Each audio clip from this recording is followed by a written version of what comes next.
Nós voltaremos agora para Brasília para acompanhar a fala do Rogério Marinho, então vamos de volta a Brasília.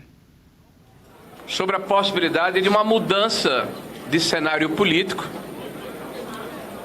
em 2027, onde poderá se estabelecer uma maioria de senadores de um espectro ideológico que podem não aceitar a usurpação do poder ou a improbidade ou o excesso que porventura seja cometido na hora em que algum juiz, algum ministro exerce a sua função. É bom lembrar que são crimes de responsabilidade passíveis de impedimento do senhor ministro do Supremo Tribunal Federal proferir julgamento quando por lei seja suspeito na causa. Alguém se lembra de alguma situação parecida com essa? Né? De alguém que está proferindo julgamento e tem suspeição porque é inimigo de quem está julgando ou se julga vítima de uma pretensa trama? Bom, vamos refletir a respeito, né? Exercer atividade política partidária. Alguém se lembra de uma expressão vencemos o bolsonarismo? Emitido por um dos importantes ministros, ex-ministro da nossa alta corte? Proceder de modo incompatível com a honra, dignidade e decoro da função. Eu não vou nem falar muito a respeito desse aspecto aqui, que pela lei é motivo para impedimento, afastamento, impeachment de ministro do Supremo Tribunal Federal. Há uma questão que, antes de voltar aqui ao tema, que eu gostaria de refletir com vocês, porque essa é uma oportunidade de a gente falar para a sociedade brasileira ao lado dos nossos pares. Tem alguém aí, tem algum jornalista aí do Globo, por favor? Não se preocupe não, só saber se tem, do Globo. Bom, está aqui o Globo. Ativismo do STF representa risco preocupante. Isso em meados de 22. A hora mais escura, dizendo que o judiciário desborda dos limites estabelecidos na Constituição. Uma outra jornalista diz, após atos golpistas, a ala do STF defende autocontenção da corte. Quer dizer que ela não estava contida, imagino, né? Porque contra o inimigo do Estado não existe o artigo 5º da Constituição, que define que todo cidadão brasileiro tem direitos e garantias. Aliás, estão lá todos eles elencados. Tem outro cidadão que diz a democracia correu risco, mas hoje o STF deve voltar a operar com autocontenção. Gente, é hilário se não fosse trágico a forma como a nossa democracia foi golpeada, foi atingida, foi fragilizada, foi sufocada em nome da democracia. É paradoxal, né? Barroso disse que a STF enfrentou adversário da democracia durante o governo de Bolsonaro. Ele definiu que existe adversário da democracia. Olha que conceito amplo. O Estadão fala manual de autocontenção do Supremo Tribunal Federal, agora, recentemente, dizendo como ele deve se conter, ou seja, não está contido. Me parece até aquela expressão da matemática, né? Alexandre de Moraes ataca de novo, agora em 24. A lição do ministro Fachin, dizendo que o direito é o direito, é do direito, o que é da política é da política, falando para ouvir dos moucos, certamente. O ministro que não tem senso de humor, sobre o fato do ministro não aceitar sátiras, no caso de Alexandre de Moraes. O 6º aniversário do inquérito sem fim. Elas vão fazer 7 anos, gente. 7 anos de um inquérito que não termina nunca.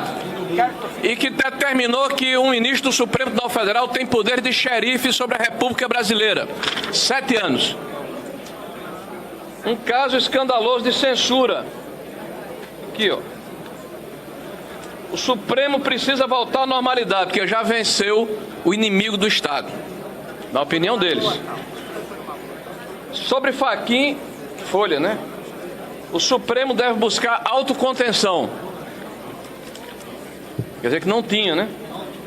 STF precisa de código de ética, autocontenção e colegialidade, aponta a iniciativa da Fundação FHC. O STF não é bedel de rede social. O Supremo cria o crime da desinformação. Um desfecho amargo. Depois de superar o golpismo, o Brasil precisa enfrentar as faltas de limites do Supremo Tribunal Federal. Ou a sociedade brasileira entende o que está acontecendo, ou a democracia brasileira, que já está fragilizada, que claramente não aceita que um importante espectro da sociedade brasileira se manifeste, que aprisionou e amordaçou o principal líder da direita brasileira por mais de 100 dias, em função de cautelares que lhe foram impostas, no inquérito que ele sequer foi denunciado, e após a denúncia, essas cautelares não foram levantadas. Alguém que sofreu um processo em que, pela primeira vez, um ex-presidente é julgado diretamente no STF. E não só no STF, mas numa turma do STF, que, aliás, aqui um dos motivos de impeachment é justamente esse. A questão da falta de imparcialidade, de se julgar o inimigo. Onde se atacou o princípio do juiz natural e todo mundo normalizou, como se fosse uma coisa banal, natural. Nós não podemos aceitar esse tipo de situação, sob pena de, em breve, não termos no país uma democracia liberal. Nós vamos ter uma autocracia, ou uma democracia de juízes, ou uma situação imposta de cima para baixo, onde toda a sociedade tem que balançar a cabeça, como numa reunião de derviches, no mesmo ritmo, na mesma direção, sem o direito de ter uma opinião diferente. Verdade. E eu acho que o mais grave aqui é que um juiz da Suprema Corte afirma no seu despacho, legislando, usurpando mais uma das atribuições do Legislativo. Esse Legislativo está tão desmoralizado, porque hoje nós ouvimos e achamos normal o presidente da República dizer que se não fosse o STF ele não governava, porque não tem respaldo do povo brasileiro representado aqui pelos senhores deputados e pelos senhores e senhoras senadores, que representam o povo brasileiro.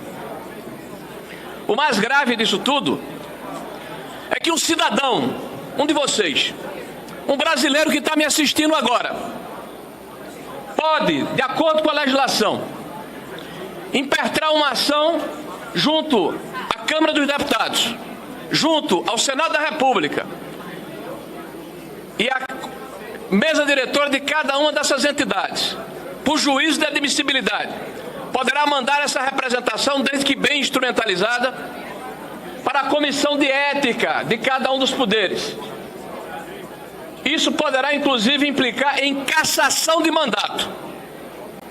Um parlamentar que é eleito com o voto da população brasileira, que tem a representação e a legitimidade da nossa democracia, a Casa do Povo. Este ou estes podem sofrer o escrutínio, podem sofrer a fiscalização e sofrem dos senhores da imprensa e da sociedade brasileira através das redes sociais e pessoalmente. Mas eles, os senhores do Olimpo, não. Eles que não praticam a autocontenção, que de uma forma absolutamente desabrida propõem um corporativismo e uma blindagem, como se este poder estivesse acima da lei. E me lembro que recentemente, quando se votou uma PEC aqui de prerrogativas, a imprensa inteira alcunhou de PEC da blindagem, e ela não prosperou. Eu espero que a imprensa brasileira tenha o mesmo papel de denunciar essa arbitrariedade, essa imposição, essa tentativa de ferir de morte a democracia brasileira e impedir que o cidadão brasileiro possa se pronunciar. Os dois últimos presidentes impeachmentados foram vítimas de processos não de parlamentares, mas oriundos de cidadãos brasileiros. E esses processos resultaram em impedimento e afastamento do presidente da República, eleito por milhões de votos. E o voto, senhores, numa democracia é o fundamento mais sagrado. E os senhores ministros, que são escolhidos por uma sabatina no Senado, pela discricionalidade de um presidente da República, precisam entender que o sistema de pesos e contrapesos da democracia, ele precisa funcionar e não está funcionando. E esse tipo de atitude só agrava essa disfunção. Então nós estamos aqui não apenas para denunciar. Vários parlamentares ingressaram com PECs. Liguei hoje para o presidente da Casa do Senado da República, o presidente Davi Alcolumbre. E ele me comunica que vai fazer uma manifestação daqui a pouco. Já está no plenário falando. Colocando a resignação da casa, que é de todos nós. Nós não podemos abrir mão de uma prerrogativa que é essencial para o Senado da República, para os estados da Federação e para o povo brasileiro. Muito obrigado, senhor.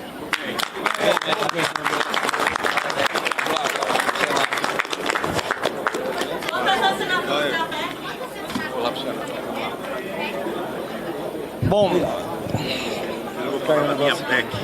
do equilíbrio dos poderes. eu queria aproveitar e dar continuidade à fala do nosso líder do Congresso, Rogério Marinho.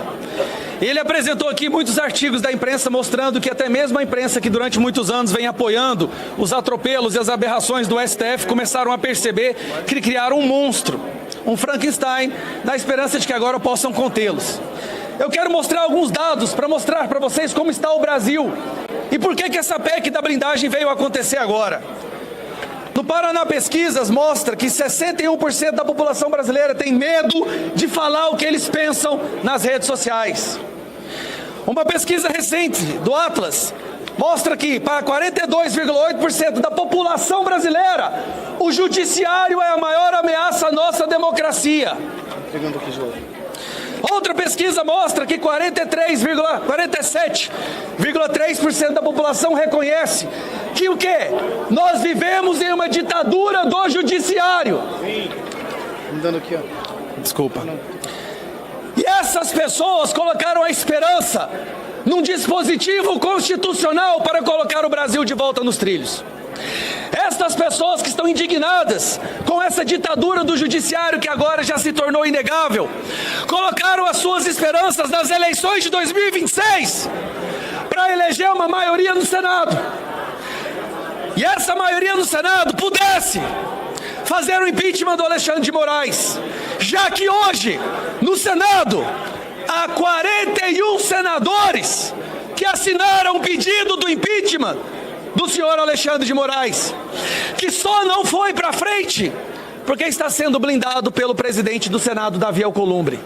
Nós temos a maioria do Senado que concorda que o Alexandre de Moraes deve ser impeachmentado. Segura para mim, por favor, Domingos. Qual é a reação do Gilmar Mendes e dessa corte que foi criada para defender a nossa democracia? Esta mesma Suprema Corte que mandou prender centenas de pessoas num inquérito ilegal por uma suposta tentativa de golpe no 8 de janeiro, acaba de dar um golpe no Brasil hoje. Sim. Isso não é apenas uma DPF da blindagem, isso é um verdadeiro golpe de Estado. Estão numa canetada tentando impedir que a população consiga o que eles querem, que é o impeachment do Alexandre de Moraes. Aí eu pergunto para os senhores colegas, e as senhoras que estão aqui do meu lado, quantos países democráticos no mundo apenas uma pessoa tem a prerrogativa de admitir ou aceitar um pedido de impeachment de um ministro da Suprema Corte? Alguém sabe? Os senhores sabem, Farruri, o senhor sabe? Quantos países democráticos, Cristoneta, a senhora sabe? Nenhum! Escutem isso aqui! Nenhum país teve a audácia, o atrevimento de sequer sugerir algo tão idiota, uma aberração tão inigualável. Nem Cuba, nem Venezuela, que são ditaduras, mas tentam se passar de democracia, se atreveram a tomar uma decisão tão autoritária. Mas o nosso Gilmar Mendes, o nosso STF, o grande defensor da democracia, não é não? Acaba de enfiar o último prego no caixão daquilo que nós considerávamos democracia. E por quê? Por que recentemente o Toffoli determina busca e apreensão na vara de Curitiba? A vara que colocou na prisão centenas de corruptos que hoje estão soltos novamente. Por que o Toffoli colocou sigilo no caso do Banco Master? Será que essa decisão do Gilmar Mendes é de alguma forma para blindar o que será exposto nesse caso de um banco que financiou eventos e jantares para os ministros da Suprema Corte? Será que no momento de desespero, Gilmar Mendes vai lá e blinda, sabendo que chegariam até eles? Mas o pior de tudo, Bia Kicis, não é que o Gilmar Mendes decidiu que apenas uma pessoa vai ter o superpoder de decidir a prisão, o impeachment de um ministro do STF. É que ele decidiu que um ex-sócio dele, vai ter a decisão sobre o impeachment do STF. Se algo mais absurdo já aconteceu na história do judiciário brasileiro, eu não tenho conhecimento. Mas como disse Moraes, o judiciário brasileiro sofre ataques porque ele é o mais forte do mundo. Um judiciário não deve ser forte. Um judiciário deve ser equilibrado, ponderado, técnico e imparcial. Coisas que essa Suprema Corte já demonstrou por inúmeras vezes que eles não são. Volto a dizer, nem a Venezuela nem Cuba teve a audácia de tomar uma decisão tão terrível, tão autoritária quanto essa que o Gilmar acabou de tomar. Eu espero que o Alcolumbre e que o Senado exerça a sua ação, exerça a sua prerrogativa de impedir que isso seja levado adiante. Eu espero que nesse momento a imprensa, que já percebeu que ajudaram a criar um monstro, se junte a qualquer pessoa minimamente decente no Brasil e nos ajude a impedir que isso seja levado adiante. Porque eu digo mais uma vez, o que aconteceu hoje não é uma mera decisão de um ministro do STF, foi um verdadeiro golpe de Estado. Obrigado. Gostou do conteúdo que viu por aqui no canal da Revista Oeste? Compartilhe e deixe o seu like.